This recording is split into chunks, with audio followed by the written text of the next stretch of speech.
하나님 말씀 출애굽기 32장 8절 말씀입니다. 그들이 내가 그들에게 명령한 길을 속히 떠나 자기를 위하여 송아지를 부어 만들고 그것을 예배하며 그것에게 제물을 드리며 말하기를 이스라엘아 이는 너희를 애굽 땅에서 인도하여 낸 너희의 신이라 하였도다.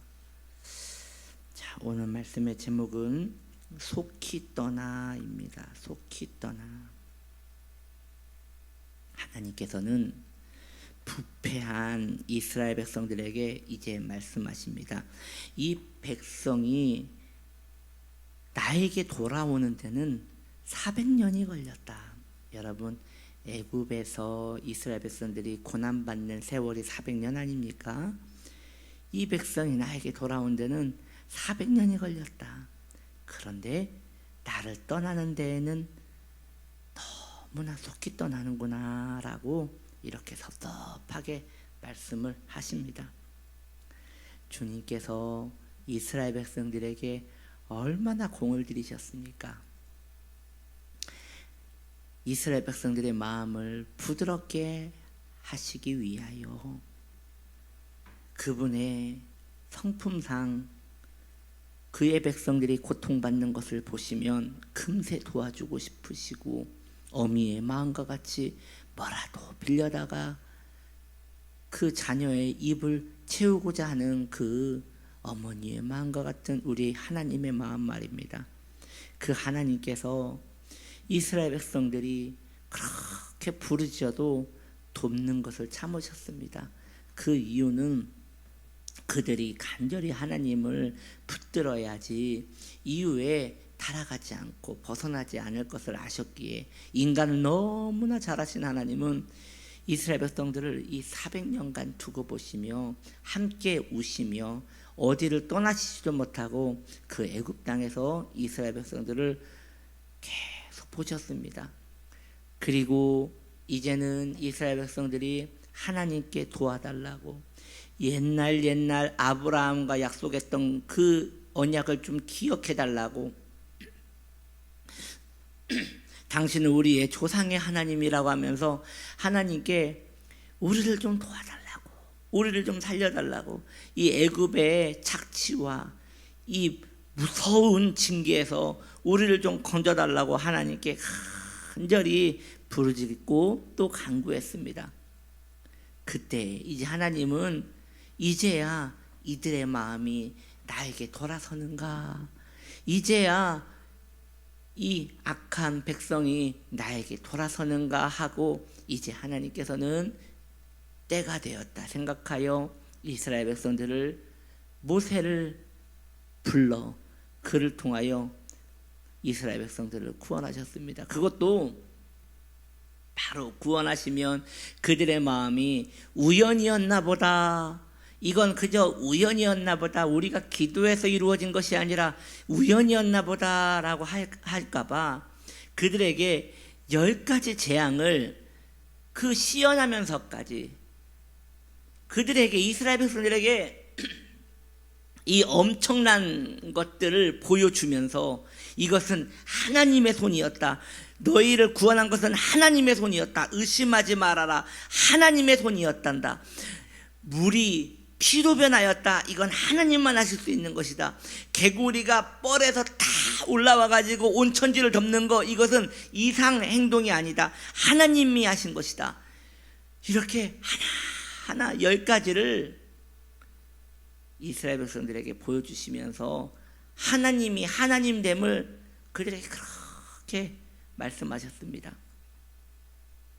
그들이 그럼에도 불구하고 마음이 느슨해질까봐 애굽 사람들을 저 홍해 바다에 다 수장시키셨습니다. 그것도 우연이라 할까봐 이스라엘 백성들이 홍해수에서 벗어나자마자 그 물을 합치셨습니다. 더 이상 하나님이 이스라엘 백성들에게 더 이상 무엇을 할 수 있는 것입니까? 이제 하나님은 이스라엘 백성들에게 자신이 하나님됨을 알려줄 수 있는 게 하나도 없습니다. 왜냐? 충분히 알려주셨습니다. 이 정도 알려주셨으면 이스라엘 백성들은 이제 죽어도 나는 하나님의 것이요 살아도 나는 하나님의 것입니다 라고 고백하는 것이 그게 맞는 것이에요. 사람이라면 그렇게 의리가 있어야 하는 것이고 그렇게 마음을 정해야 하는 것이에요. 이제 내가 살아도 주를 위해 살고 이제 내가 죽어도 주를 위해 죽네 라고 고백하면서 이제는 모세의 하나님이 나의 하나님이 되었습니다. 아브라함의 하나님이 나의 하나님이 되었습니다 라고 하며 마음에 불순한 것을 가지지 말아야 했어요. 그래서 하나님을 섬기는 그의 백성들은 세상과 나는 간 곳 없고 구속한 내 주만 보인다고 고백하였습니다. 즉 모세는 그저 우리 앞에 세운 하나님의 지도자일 뿐이고 모세도 의미가 없습니다. 아론도 의미가 없습니다. 왜냐? 하나님이 나의 하나님이라면 그런 것은 의미가 없습니다 라고 하고 하나님을 섬겨야 했습니다. 그런데 뭐 큰 시험도 아니었습니다. 큰 시험도 아니었습니다. 그들을 큰 재물로 유혹한 것도 아니었고 애굽의 군대들이 다시 쫓아온 것도 아니었습니다. 그저 그들은 막사에 있었고 모세가 하나님께서 너희에게 무슨 말씀을 하시는지 내가 듣고 오겠다라고 하면서 시내산에 올라갔고 겨우 40일이 지났습니다. 겨우 40일 말입니다. 400년을 기다리신 하나님이 이스라엘 백성들에게 40일을 기다리게 하셨습니다. 그들은 그렇지 않아도 핑계댈 것 없었는데 좋은 핑계거리가 생겼다는 듯이 하나님이 살아계시면 어떻게 40일간을 우리를 혼자 두게 하십니까?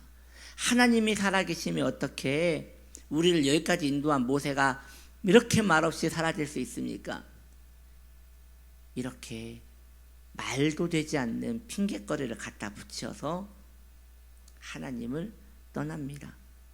400년간 공들인 이 모든 것이 겨우 40일 만에 거품같이 사라져버리는 것이 바로 이스라엘 백성들의 신앙생활이었습니다. 꼭 우리 모습 같지 않습니까? 너무나 우리의 모습 같지 않습니까? 찬양의 가사에 이런 가사가 있지 않습니까?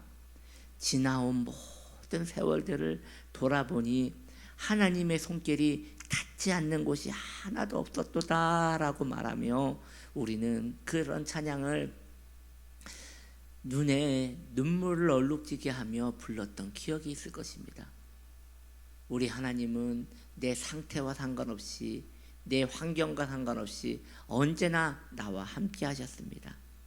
그리고 진심 내 마음이 그분께 돌아오기를 기다리며 이스라엘 백성들을 기다리시듯 우리를 한없이 기다려주셨습니다. 그런데 우리가 하나님을 떠날 때 보면 꼭 유리컵 깨지듯이 너무나 쉽게 하나님 앞에 내 마음을 깨뜨리는 것입니다. 내 마음을 그 신실함을 하나님 앞에서 너무나 쉽게 깨뜨리는 우리의 모습을 봅니다.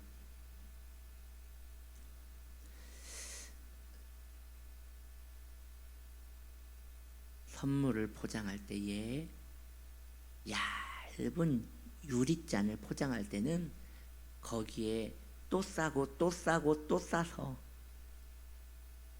상자에 넣고 거기에 붙입니다. 깨지는 물건입니다. 살살 운반해 주시기 바랍니다. 그렇게 당부해서 택배를 보냅니다. 그리고 그 택배를 내가 보낸 사람이 받았는데 이제 그러한 소중한 잔이라고 알고 몇 겹을 싸가지고 보냈다는 걸 알고 있기에 그 잔을 받아서 귀한 마음으로 상자를 열고 쌓이고 한 것을 다 꺼냈습니다. 그런데 이걸 딱 펼쳤을 때 그 유리가 금이 쫙 가 있다고 생각해 보십시오. 너무나 속상할 것 같지 않습니까? 어찌 이렇게 이 잔은 약하단 말인가 라고 하면서 속상할 것 같습니다. 그 비스난 그 유리잔이 꼭 우리의 마음에 그 간삼과 같은 것입니다. 너무나 쉽게 금이 갑니다. 상처받았다는 그런 빌미를 사용하여 하나님과의 언약관계를 너무나 쉽게 깨뜨립니다. 속히 떠납니다. 하나님께 돌아올 때는 하나님의 넘치는 은혜를 받아야지만 인색한 마음으로 주님께 돌아올까 말까 궁리하던 인생들이 주님을 떠날 때는 떠날 이유가 왜 이렇게 많은지 그렇게 살아가는 것이 우리의 모습인 것입니다. 그렇게 살아가지 않기를 소망하는 우리가 되기를 원합니다.